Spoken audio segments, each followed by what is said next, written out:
जन उत्तराखंड बुलेटिन में आप सभी का स्वागत है। आपके साथ मैं जुड़ी हूं लीजा। खबरों पर बात करेंगे, लेकिन उससे पहले एक नजर हेडलाइंस पर।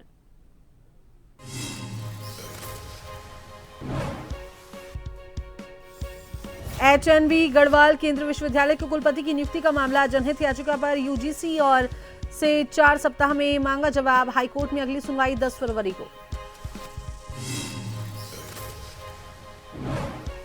मुख्य सचिव ने जिलाधिकारियों के साथ वीसी के जरिए की बैठक। जन जन की सरकार, जन जन के द्वार अभियान पर मंथन। पात्र नागरिकों को लाभान्वित करने के निर्देश।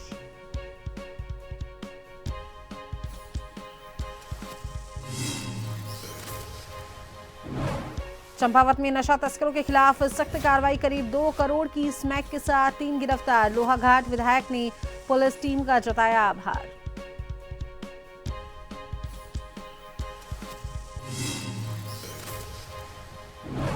धामी सरकार की पर्यटकों के लिए पहल। होटलों में रेट लिस्ट लगाना अनिवार्य। नियम तोड़ने पर होगी कार्रवाई। 22 से 26 दिसंबर तक विंटर कार्निवल।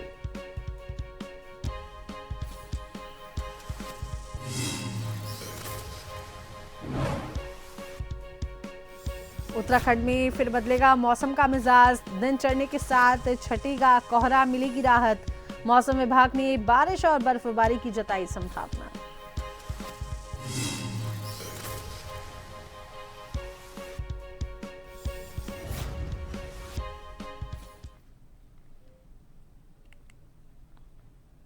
तो चलिए बात कर लेते हैं खबरों पर विस्तार से।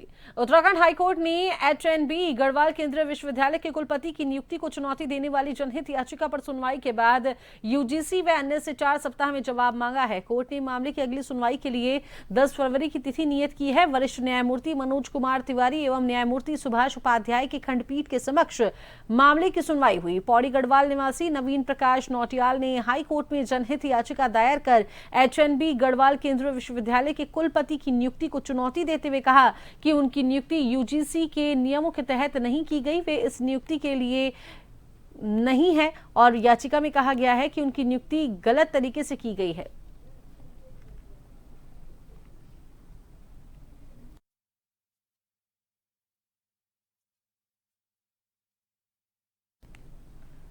मुख्य सचिव आनंद वर्धन ने सचिवालय में जिलाधिकारियों के साथ वीडियो कॉन्फ्रेंसिंग के जरिए बैठक की। जन जन की सरकार, जन जन के द्वार अभियान के तहत प्रदेश की सभी न्याय पंचायतों में अगले 45 दिनों तक कैंप लगाकर 23 विभागों की योजनाओं से पात्र नागरिकों को लाभान्वित करने के निर्देश दिए गए हैं। प्रत्येक जनपद को रोस्टर बनाकर कैंप आयोजित करने, व्यापक प्रचार प्रसार करने और शिकायतों को त्वरित निस्तारण सुनिश्चित करने को कहा गया है। कैंपों की नियमित मॉनिटरिंग, साप्ताहिक रिपोर्ट और डॉक्यूमेंटेशन के लिए ऐप तैयार करने के भी निर्देश दिए गए हैं।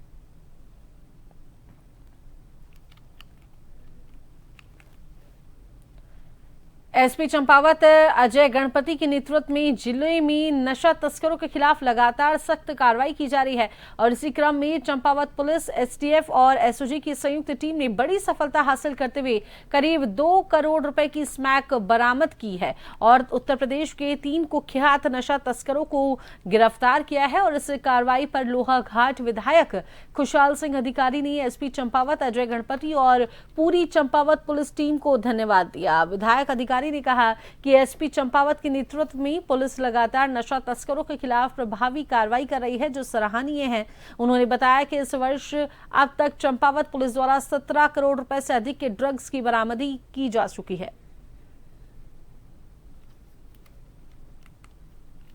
मैं बहुत बहुत धन्यवाद दूंगा एसपी साहब को, क्योंकि एसपी साहब का नेतृत्व बड़ा अच्छा नेतृत्व यहाँ पे चल रहा है।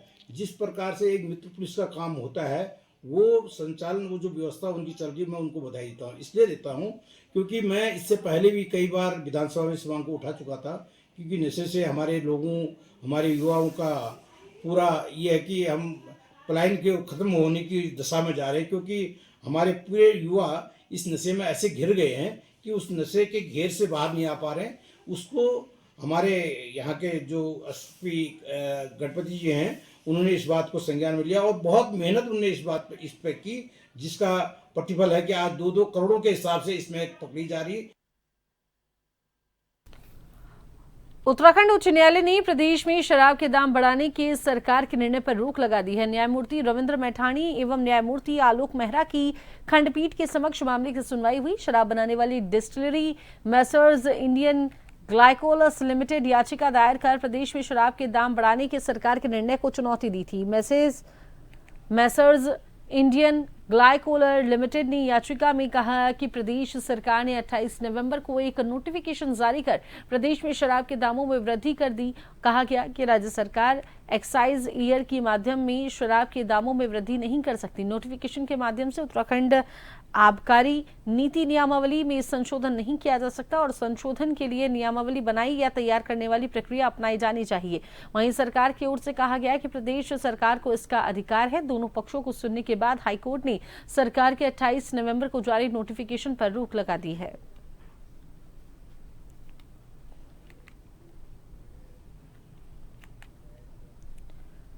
सियालदह विकासखंड स्थित तहसील प्रांगण में तहसील दिवस कार्यक्रम का आयोजन किया गया और कार्यक्रम की अध्यक्षता अपर जिलाधिकारी युक्ता मिश्र ने की। तहसील दिवस में कृषि विभाग, सड़क परिवहन, स्वास्थ्य, लोक निर्माण विभाग, शिक्षा, ग्राम्य विकास विभाग और पेयजल सहित विभिन्न विभागों से जुड़ी जन समस्याएं सामने आई।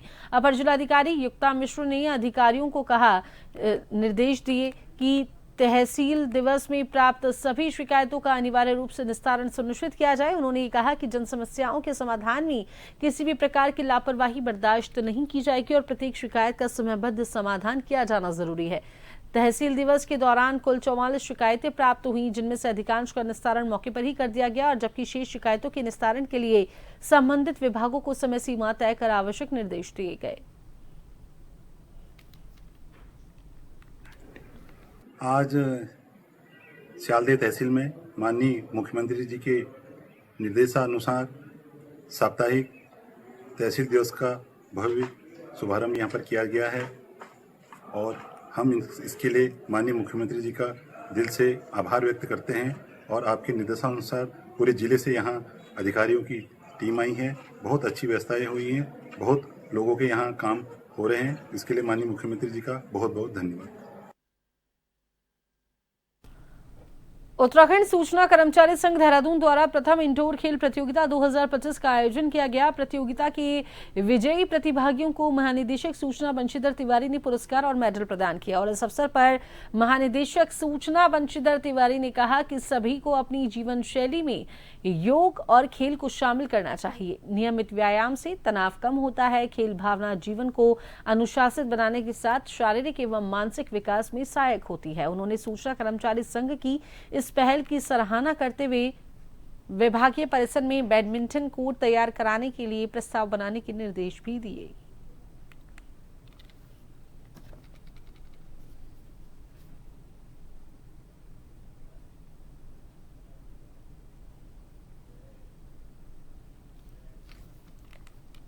तो वहीं चंपावत जिले के बाराकोट ब्लॉक के अस्टा सिमार क्षेत्र में एक गुलदार मृत अवस्था में पाया गया। सूचना मिलते ही वन विभाग की टीम मौके पर पहुंची और गुलदार के शव को अपने कब्जे में ले लिया। जानकारी के मुताबिक गांव की कुंती देवी घास काटने जा रही थी, तभी उनकी नजर खेत के पास मृत पड़े गुलदार पर पड़ी। उन्होंने इसकी सूचना ग्रामीणों को दी, जिसके बाद ग्रामीण मौके पर पहुंचे और वन विभाग को जानकारी दी गई। रेंजर राजेश जोशी ने बताया कि सूचना मिलते ही वन विभाग की टीम मौके पर पहुंची है और गुलदार के शव को कब्जे में ले लिया गया। पोस्टमार्टम के बाद ही गुलदार की मौत के कारणों का पता चल सकेगा। उन्होंने बताया कि मृत गुलदार 3 से 4 वर्ष की मादा है। ग्रामीणों के अनुसार गुलदार बीती रात भर दहाड़ रहा था और सुबह मृत अवस्था में मिला। फिलहाल वन विभाग की टीमें मामले की जांच में जुटी है।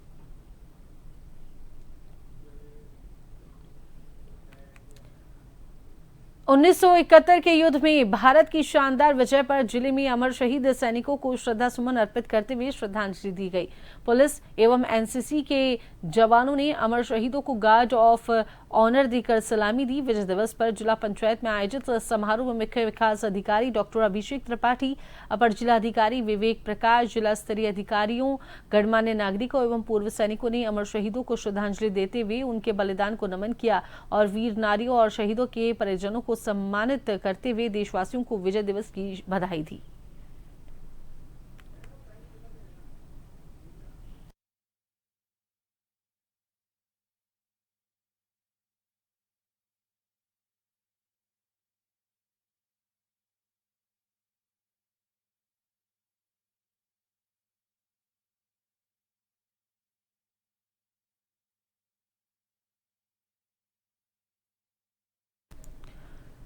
तो वहीं उत्तराखंड हाईकोर्ट ने एचएनबी गढ़वाल केंद्रीय विश्वविद्यालय के कुलपति की नियुक्ति को चुनौती देने वाली जनहित याचिका पर सुनवाई के बाद यूजीसी व अन्य से 4 सप्ताह में जवाब मांगा है।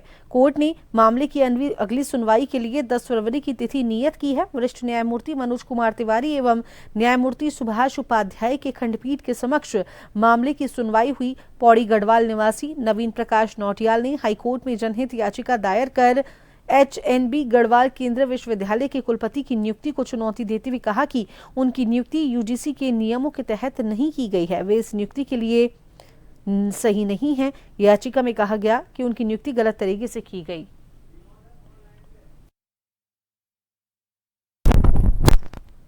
खबर पर विस्तार से जानकारी साझा करने के लिए हमारे साथ संवाददाता विनोद फोन लाइन पर जुड़े हैं। तो विनोद, क्या कुछ खबर को लेकर अपडेट है?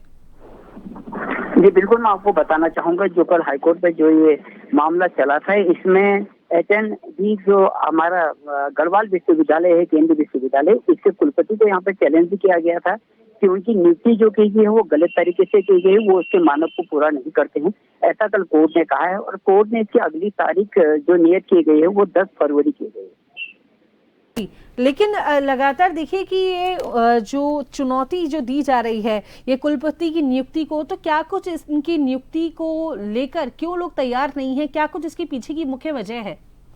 बिल्कुल, मैं आपको बताना चाहूंगा। एक तो उनका जो कार्यकाल है वो जूनियर की श्रेणी में माना गया है, और उसके अलावा जो उनकी नियुक्ति की जो प्रक्रिया है उसको यूजीसी के जो मानक हैं उसके अधीन भी इसको नहीं किया गया है। तो यूजीसी को जवाब देने के लिए और 4 अन्य लोगों ने इसमें कार्रवाई करने की जो बात आई थी, तो यूजीसी की इसमें पूर्ण रूप से जवाब मांगा गया है। जी विनोद, क्या कुछ विश्वविद्यालय के जो स्टूडेंट्स हैं उनके द्वारा भी क्या कुछ इस विषय में कोई विरोध प्रदर्शन पहले किया गया था? यहाँ पहले भी इसमें एक बार विरोध प्रदर्शन किया गया था, तो उसके बाद इसमें कुछ समय के लिए रोका गया था, तो इसमें कार्रवाई चल रही थी। और कोर्ट ने इसको कल स्पष्ट रूप से ये कहा कि इसको जल्दी से जल्दी इसको 10 फरवरी तक इसमें सुना जाए, और इसमें यूजीसी और अन्य 4 लोगों से जवाब भी मांगा गया है। जी शुक्रिया विनोद, तमाम जानकारी साझा करने के लिए, जुड़ने के लिए। तो चले वक्त तो चला है एक छोटे से ब्रेक का।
राजनीति के चक्रव्यूह के सियासी वीर,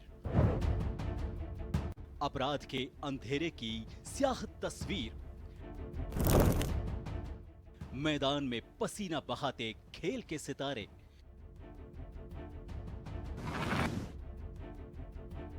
मनोरंजन की दुनिया के गॉसिप गलियारे, शिक्षा की रोशनी से होता भविष्य उजियारा,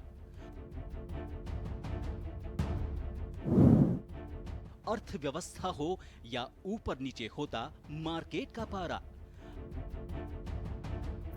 हर हलचल पर नजर रखते हमारे खबरों के जांबाज। हम हैं जन टीवी, जन जन की आवाज।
देहरादून का एक युवा कलाकार उत्तराखंड में देश के विभिन्न पवित्र धामों से लाई गई मिट्टी और नदियों के जल का उपयोग कर अनोखी पेंटिंग्स तैयार कर रहा है। देखिए रिपोर्ट।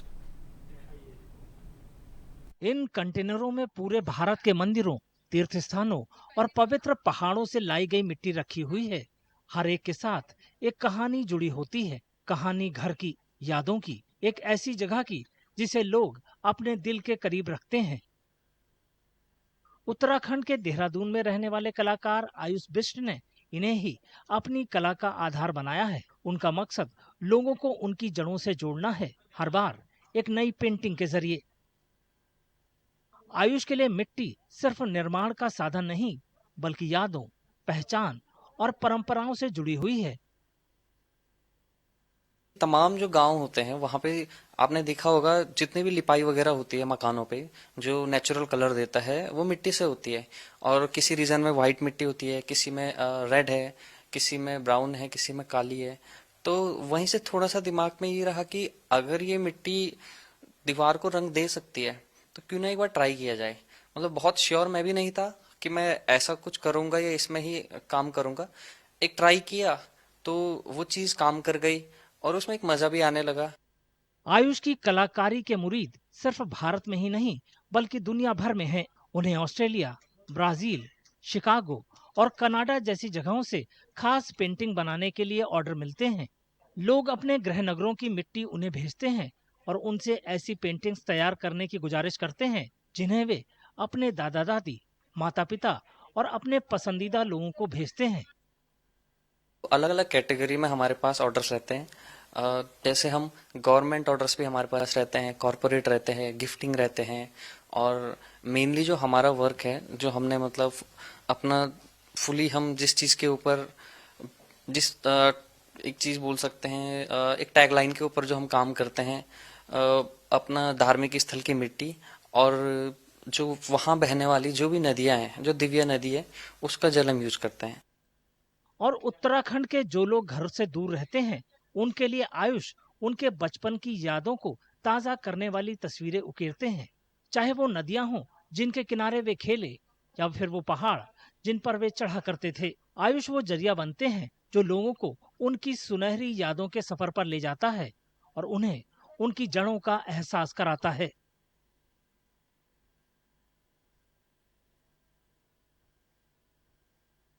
चलिए अब एक नजर हेडलाइंस पर।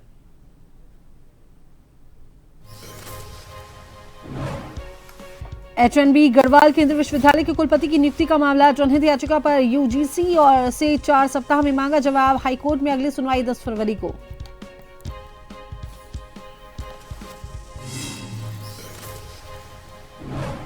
मुख्य सचिव ने जिलाधिकारियों के साथ वीसी के जरिए की बैठक। जन जन की सरकार, जन जन के द्वार अभियान पर मंथन, पात्र नागरिकों को लाभान्वित करने के निर्देश।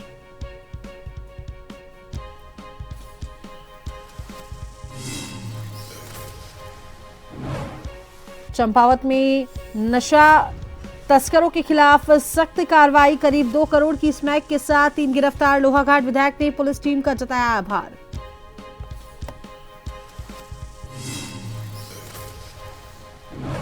धामी सरकार की पर्यटकों के लिए पहल, होटलों में रेट लिस्ट लगाना अनिवार्य। नियम तोड़ने पर होगी कार्रवाई। 22 से 26 दिसंबर तक विंटर कार्निवल।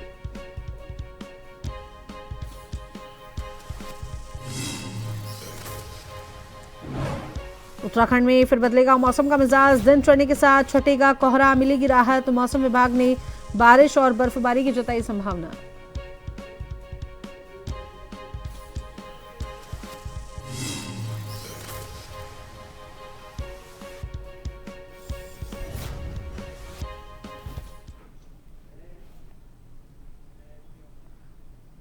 जन उत्तराखंड बुलेटिन में इतना ही। बने रहिए जन टीवी के साथ। नमस्कार।